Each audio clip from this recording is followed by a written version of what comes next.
Oh man, time flies. It has now actually been over 2 years since I made the counter MVP theory video, which was a time when Giannis Antetokounmpo was the clear-cut MVP, but people just had to have discussion. People had to have discussion, they had to have arguments. I guess media shows needed something to talk about, so they threw Paul George into that conversation. Now, I shouldn't fully disrespect it. Paul George he was playing great, so it was cool, but there were people that were just going overboard when he had a hot streak and were calling him the MVP, and the whole thing was just very annoying because it was like a lot of fighting and a lot of arguing just to end up at the point we knew we were going to end up at. Well, we're in a similar situation now. Nikola Jokic is the clear-cut MVP. He just is, and it's been that way for a little while, but the gap has widened, and every night that he goes out and has a performance, yes, somebody may gain some ground, but he gains even more ground, so the gap either stays the same or it widens a little bit. At this point, a lot of the other candidates have simply missed too many games to be considered. I know some people still throw Embiid around in there, but I don't think this is going to be his year. I think Jokic did enough while he was out to just make the gap unclosable. So since most people have given up on Embiid and realized because of the amount of games he missed, they're not going to be able to get enough votes to put him over Jokic, they go to the next logical option, which I had started to bring up a month ago, Chris Paul. I thought he deserved to be in the conversation, but that too is just going overboard, just like the Paul George thing did. There's an MVP conversation, and then there is who we know is going to win the award. When you start to mix those two up, that's where it gets murky, because Chris Paul is in the conversation. He has to be. The Suns are a lot better than I thought they were going to be. Paul lifts this team from what would have been a mid-playoff contender in the West to maybe even 7th or 8th. He brings them from that to possible championship contender if the circumstances are right. I don't think there were any circumstances right without him. That's cool. But if you've been paying attention to the season, there is a clear winner by this point. There's always at least 2 or 3 candidates, always, maybe even more. But oftentimes we get a clear-cut winner. We have one. Kendrick Perkins disagrees, however, so today I wanted to take some snippets from this show, kind of see what they're talking about, give my take on it. I did a video like this a really long time ago. I have no clue why I never picked it back up. It's really because I don't watch these shows. But the counter MVP theory, it's always going to bother me, so I'm participating today. Let's see what they're talking about. When you looked at what he done in Oklahoma City, and then all of a sudden they season ended, we was like, what's next for CP3? We thought maybe he would have ended up in LA with the Lakers, maybe with the Clippers, maybe with the Miami Heat. He ended up with the Phoenix Suns. And I said this before the preseason. Before the season started, in the preseason, I said, the Phoenix Suns, you know what? They're going to be a top 5 team in the Western Conference. But I didn't know they were going to be the best team in the NBA. Okay, that's fair. So far, he hadn't said nothing crazy. I'm not gonna lie, I take full responsibility for my L's. When I did the season predictions, I had the Suns finishing 6th in the Western Conference. Of course, a lot changes, health and safety protocol, whatever. They still earned it. They have had the best record in the NBA. They've been fighting for the best record in the NBA. That part I did not see. So yeah, Chris Paul definitely deserves his love there. The last time the Phoenix Suns had the best record in the NBA, someone off their team won the MVP. Same position, same organization, same results. So why are we not keeping that same energy? And I get it. Okay, now that part I don't think it makes full sense to bring up here. I get what he's saying, because we go back and we talk about Steve Nash, that's who he's referring to. That's also a fan favorite to go back and say, hey, maybe he didn't deserve those MVPs over some of the guys who were doing certain things that year, who also happened to be lower seeds. In that way, I think Chris Paul is actually in a similar position. He's on the winning team. His numbers don't look quite as eye-popping as some of the other guys that we've had as favorites for the candidate, but obviously referencing something that happened 15 years ago in a totally different NBA doesn't exactly make sense to bring up here. Different players, different situations, different circumstances, especially right now. When Steve Nash won it, Kobe Bryant was averaging 35 points a night playing with Kwame Brown. So let's not get it twisted. See, that right there, I knew that was coming. That's why I find these conversations pointless, because we know that's not how MVP works. It's like we go in circles with this conversation every year. We talk about a guy who's doing a whole lot with maybe a whole lot less around him, and that just never, ever wins the MVP. You can have this whole argument about what the word value actually means in the award and maybe who we should give it to if it's based off of that, but knowing how they vote on it, they never penalize guys that are on good teams because somebody else is doing something great with an ass team. If that was the case, the MVP would be going to Steph Curry right now. And guess what? It's not. Also, I feel like he may have argued against himself a bit here, because if you're referencing Kobe Bryant and saying, hey, maybe he should have won it over Steve Nash because he was playing with Kwame Brown and he was putting up numbers. Yes, he was putting up a better season than Steve Nash. Well, Jokic is putting up a better season than Chris Paul, but he's not even as far back in the standings as Kobe Bryant was back then. As a matter of fact, at the time of this recording, they are almost certainly going to finish right behind Phoenix. They are 3 games behind them. They are the 2 and 3 seeds, Denver being the 3rd. So Jokic is having a much better season than Paul, and he's right there with him in the standings. When I think about Jokic losing that game last night to the Lakers, that's going to count against him because that's not a game that he should have lost. But I will say this about CP3. Here's the challenge. Devin Booker is a star. Yeah. And because you have somebody on your team that's a star, that's playing like a star, that has a lot to do with the team's success, that can somewhat get in the way of somebody pointing the finger at CP3. I'm not saying it's definitive, because I have a vote, and I may vote for CP3. Oh, Lord. Stephen A. Smith has a vote? Wow. I'm not even gonna lie to you. I didn't realize that. Does Skip Bayless get a vote too? Anyways, yeah, the point he's making right here, it's...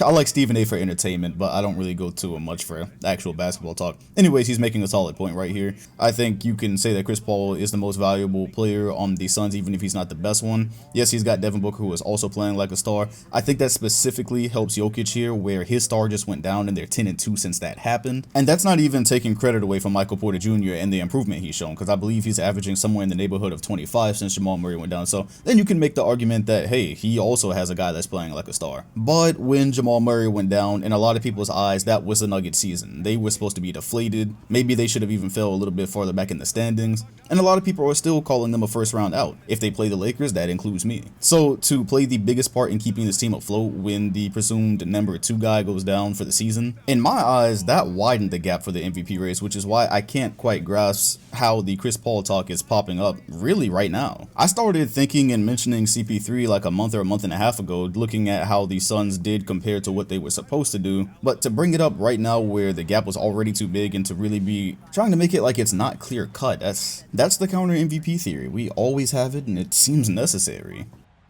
Can you say that about some other point guards who will remain nameless? Oh, yeah, no, you can't. You don't know if you can. We can. Are we going back to that? No, well, let me say this about Russell Westbrook. You go down year 1, 2, and 3 after KD leaves in the first round. You go to Houston, you lose in the second round. You in Washington, you're struggling to make the 10th spot in the playoff picture. Now, maybe that's not Russell Westbrook's fault. Maybe it's Sam Presti's fault in OKC. Maybe it's Scott Brooks' fault in Washington. Maybe it's Mike D'Antoni. It was Mike D'Antoni's fault in Houston. We don't know. All I'm saying is those are questions. And last point, years ago, Russell Westbrook dropped 43 points in Game 4 of an NBA Finals. 43. Yeah. Kendrick Perkins, if you recall, Irvin Magic Johnson called that one of the worst games he's ever seen from a point guard. Okay, but we're so talking... what that tells us is you ask questions about not numbers. You're looking at the impact because of the floor generalship, and you run into teams. Point guards have different responsibilities. Let's talk about, hold on. And that's where we go. I'm going to keep it a buck. I sat here and listened to this and was waiting to see where he was going, and maybe they're going to tie it into CP3 after I unpause the video, but I don't know why Westbrook was... For the point that Stephen A. was making about CP3, I don't really understand, because he's of the opinion that Jokic is the MVP, and he was arguing against Chris Paul, and then he started arguing for Chris Paul by bringing up Russell Westbrook, which didn't make a ton of sense, because, well, this is a Chris Paul video, but just to go on the Westbrook point, talking about when Kevin Durant left, that was Westbrook's MVP year. Remember, the Thunder were expected to be a lottery team, and a lot of the guys they had back then, Oladipo, Sabonis, first of all, they weren't what they are today or what they became,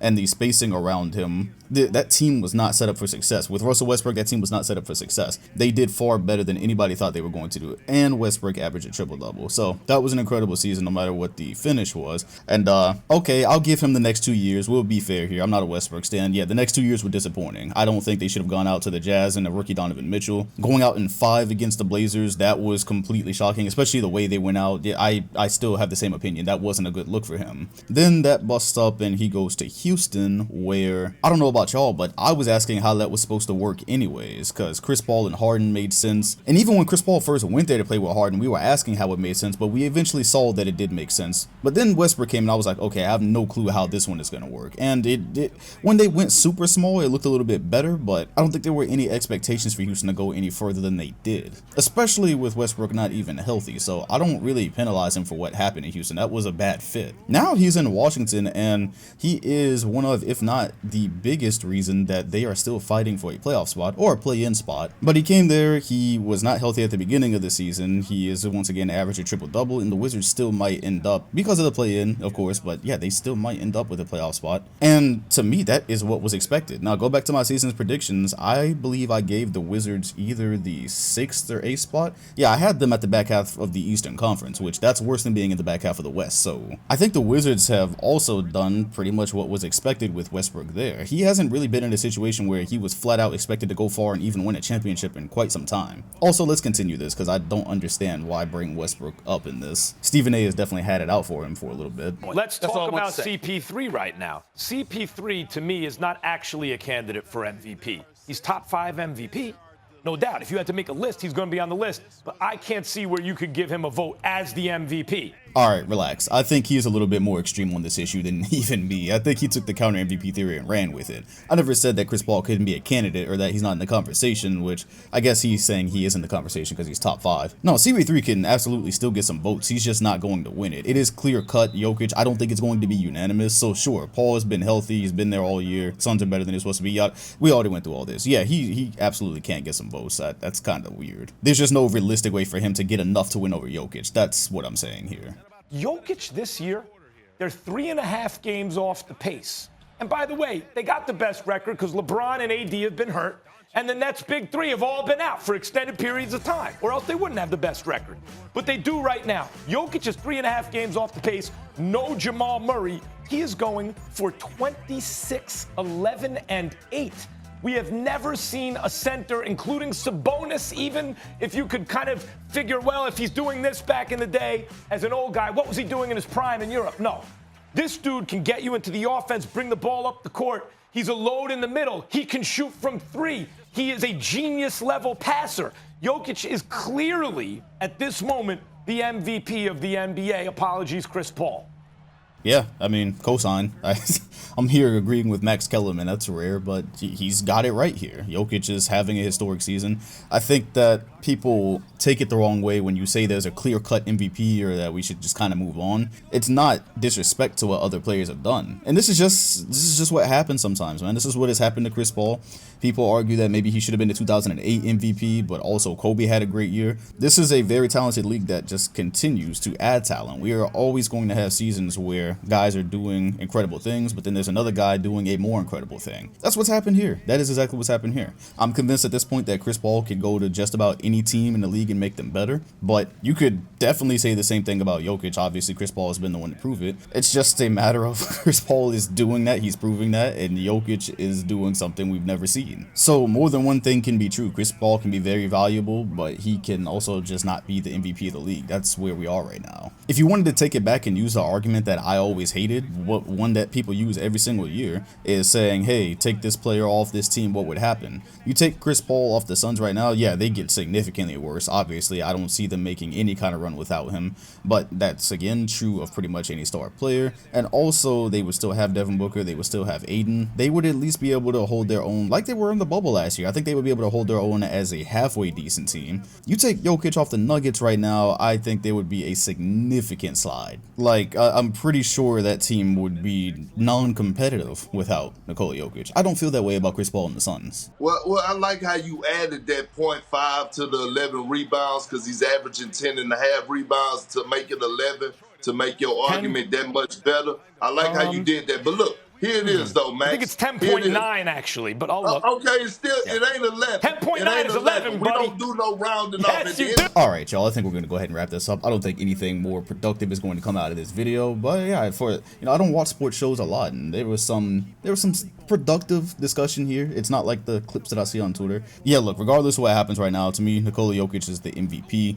I have been saying he's kind of set up for failure because he's more than likely, at this point, they're trying to like dodge the Lakers in the first round, but the way it's working out, that could just never getting the standings is like walking through a minefield. So if that happens, I think the Lakers are going to get them, and then of course you're gonna have the Suns probably go further. All of a sudden, guys are gonna be like, oh, see, I told you Chris Paul was the MVP. Ignoring all context and circumstance, because if the Suns have to play the Lakers in the first round, they might be the ones to get first rounded. Off the top of my head, I'm going to guess that Jokic is going to be the first second round MVP ever, which significantly bolsters his case to be called the best second round pick of all time. I'm gonna see people throwing around names like Manu Ginobili and whoever else is out there, but even if you don't want to give it to Jokic right now, I think he is, as long as he stays healthy, he's probably going to take that in a very short amount of time. Anyways, let me know what you think. Do you have Jokic as the clear-cut MVP, or are you participating in the counter MVP theory? Make sure to hit the like button, comment, and sub if you enjoyed, and hit the bell next to my name if you want notifications every time a new video drops. Appreciate you watching, and I'll see you all on the next one.